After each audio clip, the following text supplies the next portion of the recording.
My name is Rick Bennett, and this is Gospel Tangents. But that's not your name. The best source for Mormon History, science, and theology. history, science, and theology. And first daily Mormon history podcast, I'm Rick Bennett.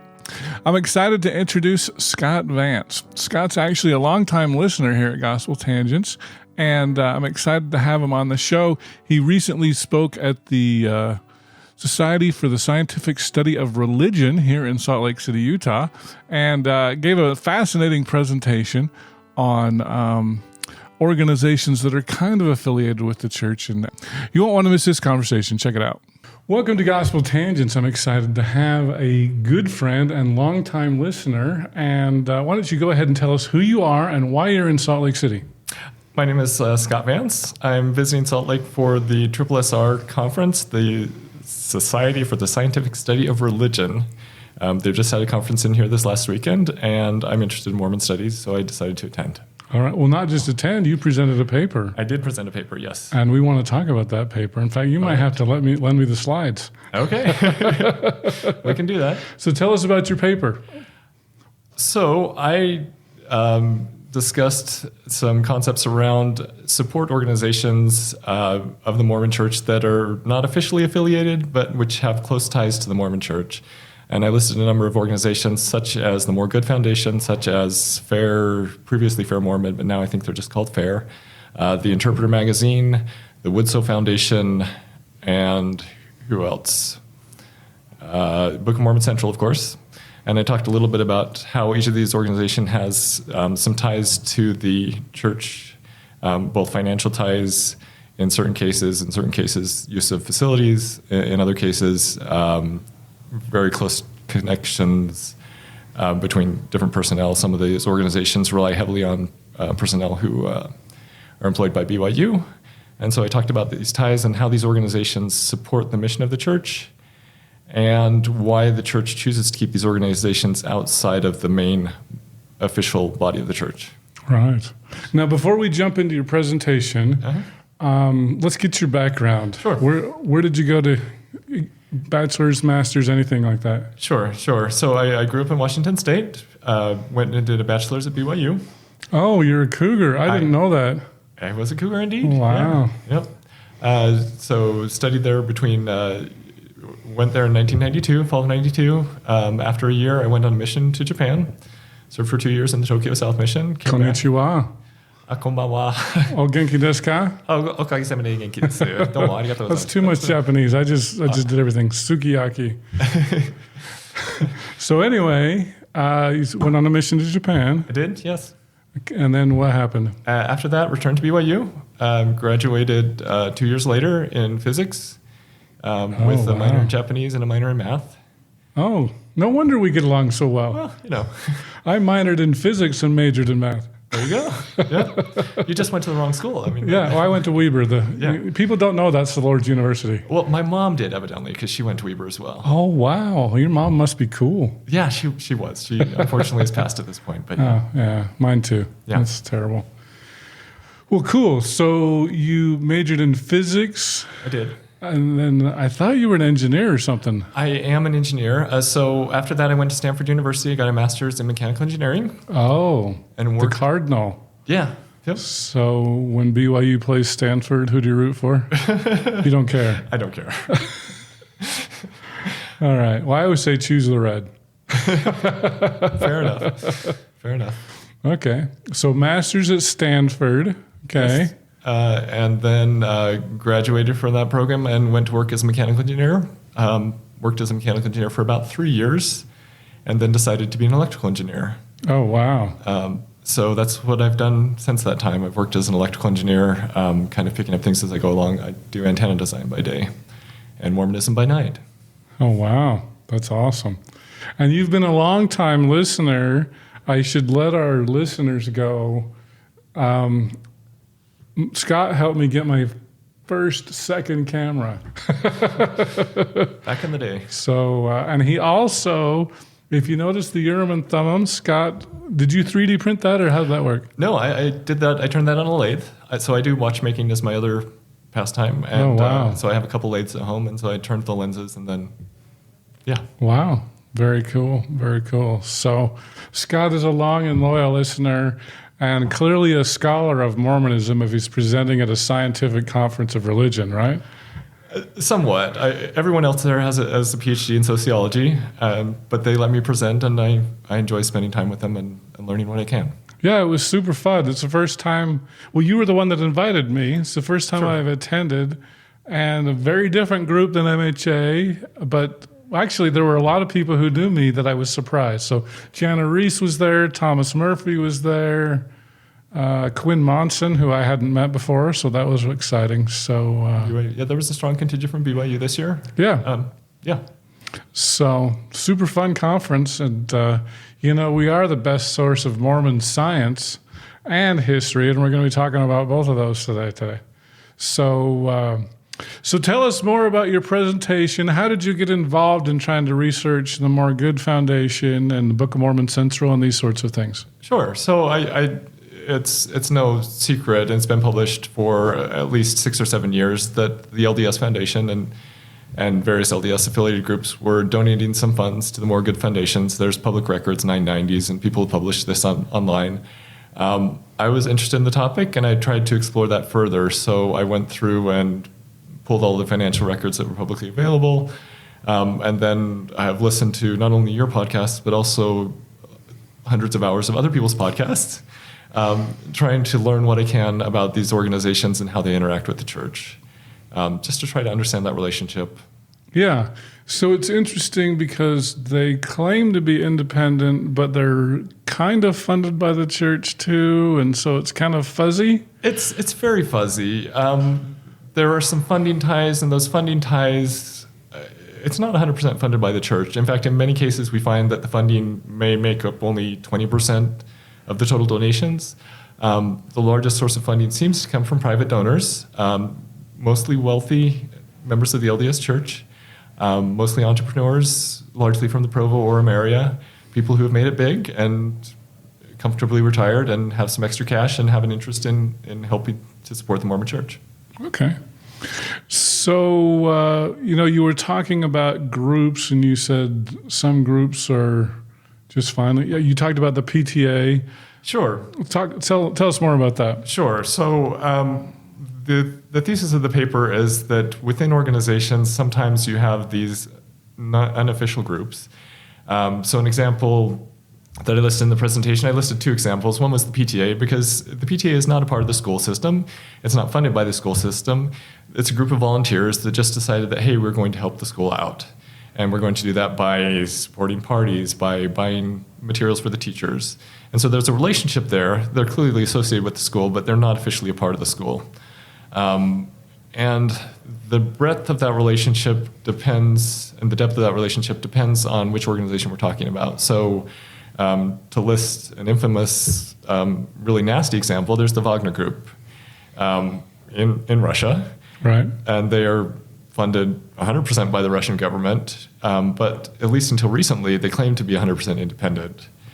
And this allowed the Russian government to do some things which, from a Western perspective, we would say were kind of nasty and awful, including military intervention in a number of countries, Sudan, Africa, Ukraine, obviously, as well as interfering with the 2016 presidential election in the United States.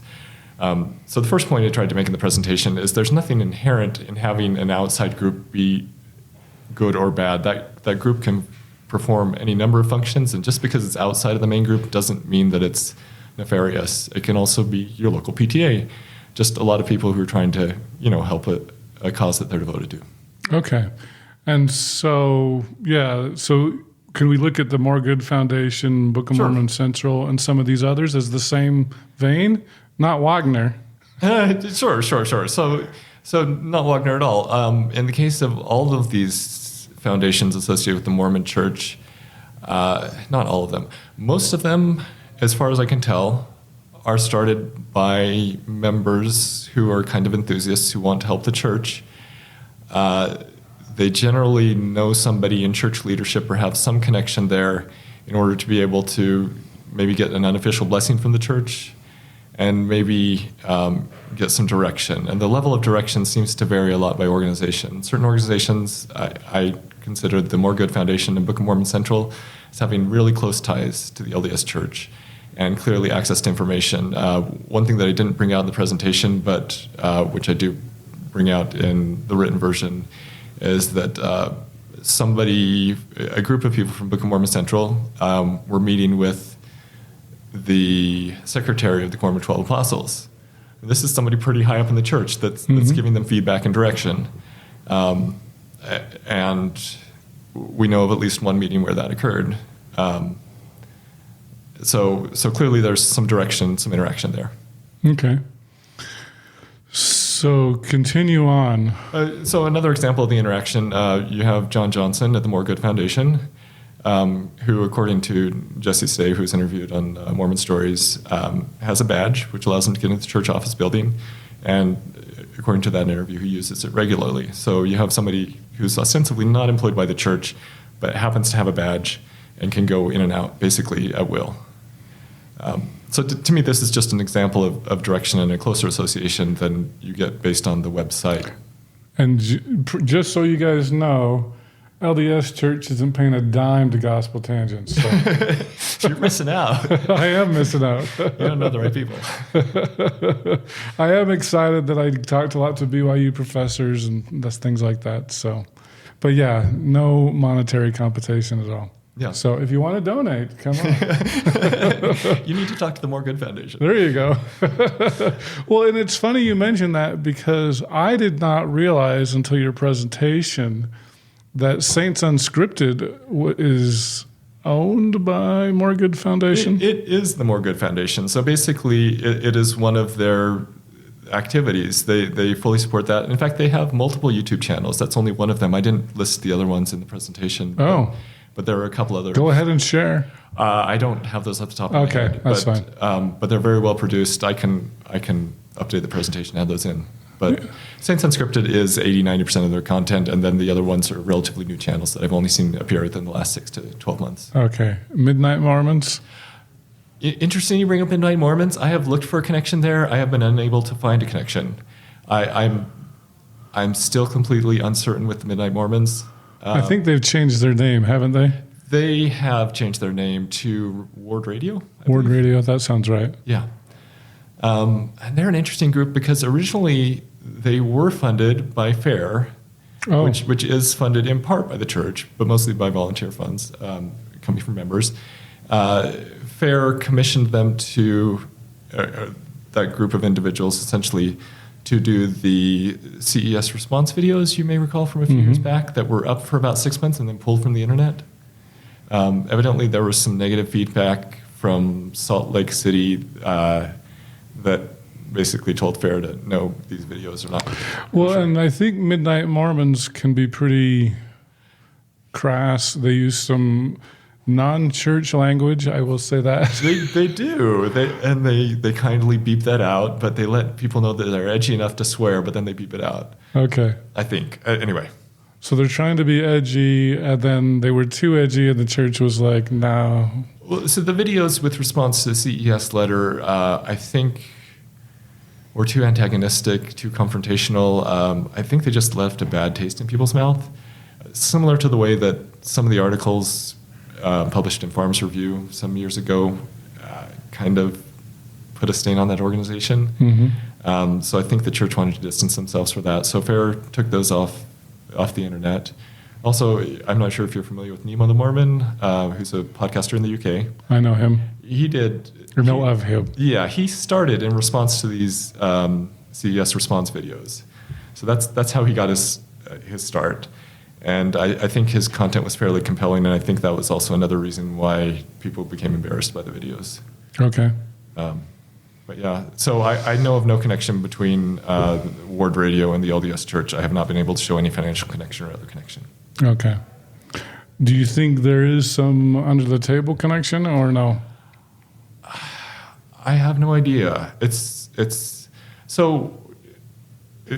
thesis of my presentation is that the LDS Church is dealing with an issue which many other organizations around the world, a lot of churches are dealing with right now, which is lower growth and struggling with retention of young people. So in order to maintain the young people, one strategy is to entertain them. And Ward Radio does that. It provides entertainment and content, particularly for those who are a little bit more on the right, fundamentalist-ish, whatever you want to call that. Okay. Branch of Or super Orthodox. Yeah. Because I don't think they're like, let's go start polygamy tomorrow or anything. No. They're not pro-polygamy by any stretch of the imagination, but they are very much supportive of Trump and Trump causes and things. So they're politically fairly far right as well, in my opinion. Okay. All right. Well, continue on with your presentation. Sure. So the first thesis that I present is that the LDS Church has conflated growth with truthfulness of the movement. I went ahead and quoted a few church leaders, and really you see a series of quotes between about 1979 and about 1983, coming from General Conference. You have about 8 different times when growth is mentioned during that short time period. And so David Haight said, the motivating force behind the sustaining and vigorous growth of the church is that it is true. Spencer W. Kimball said, in the decades of the 70s, we have seen great strides in the growth of the church. The Lord continues to bless his church, and this growth will accelerate in the future. So depending on your belief structure, you could have seen that as a prophecy for continued church growth. And I remember anecdotally growing up in the 80s, attending church every Sunday. Growth was a common topic over the pulpit, and people talked about, we are growing so fast, and it's because we are true that we are growing so fast. So if you conflate these two, that's great as long as you're growing. But if you stop growing, then does the church stop becoming true? That's the risk, right? Right. And the last decade or so has seen slower growth. In some cases, some could argue negative growth in certain markets. I'm calling them markets. You can call them regions, areas of the world, whatever.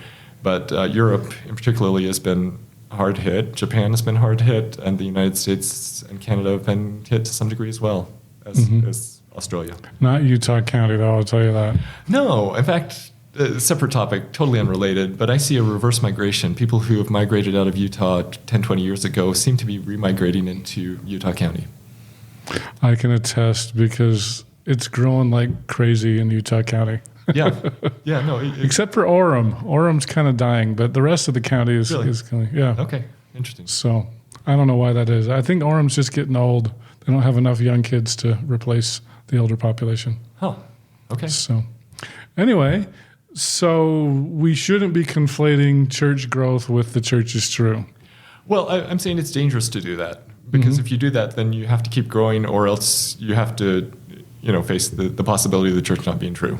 And so for the church, it made perfect sense to do it in the 80s because we were growing and it was easy to sustain that narrative.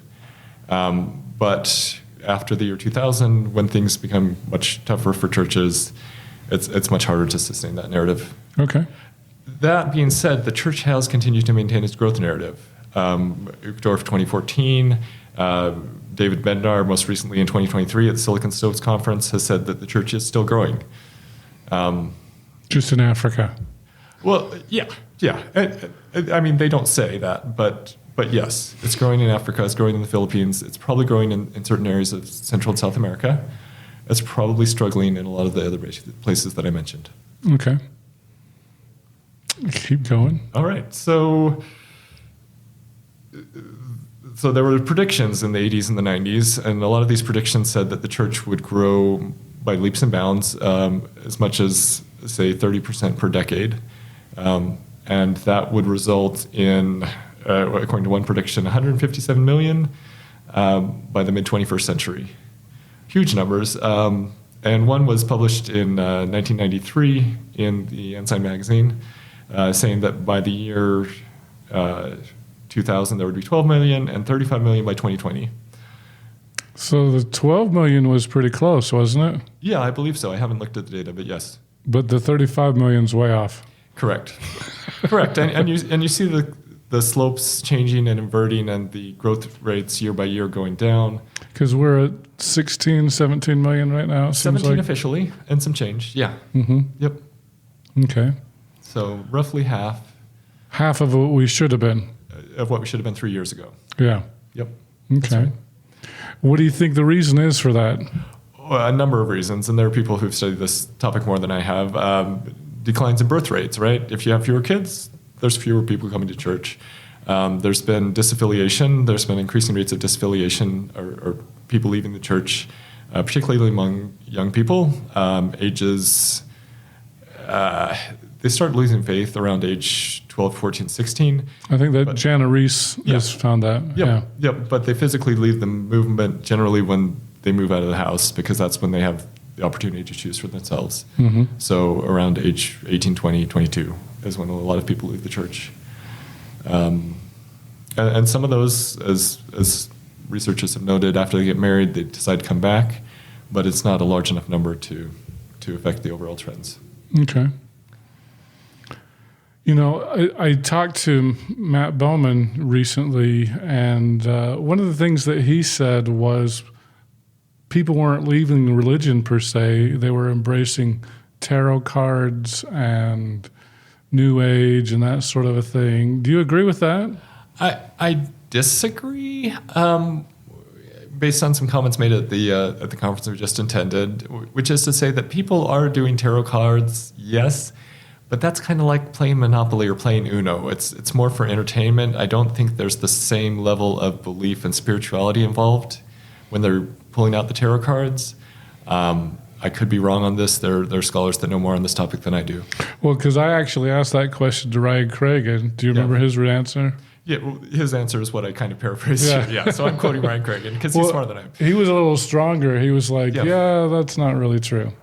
Yeah, he's studied this topic in far greater depth than I have, and I understand he's maybe even presented to the church on this topic. Oh, he did? That's my understanding. I will let him go into that if he chooses to. I came to his presentation late, but so I missed that part, but I was there for the Q&A, so that was pretty interesting. Yeah. While we're on the topic of disaffiliation, because there was that session that was on that very topic, and it wasn't necessarily LES related, but I also asked Matt Bowman, how do we get more butts in the seats? Do you have an answer for that question? I can answer it. Am I correct? Who knows? But I can throw out some ideas. Okay. From what I understand, both from personal experience and from the literature, I think that social engagement is very important.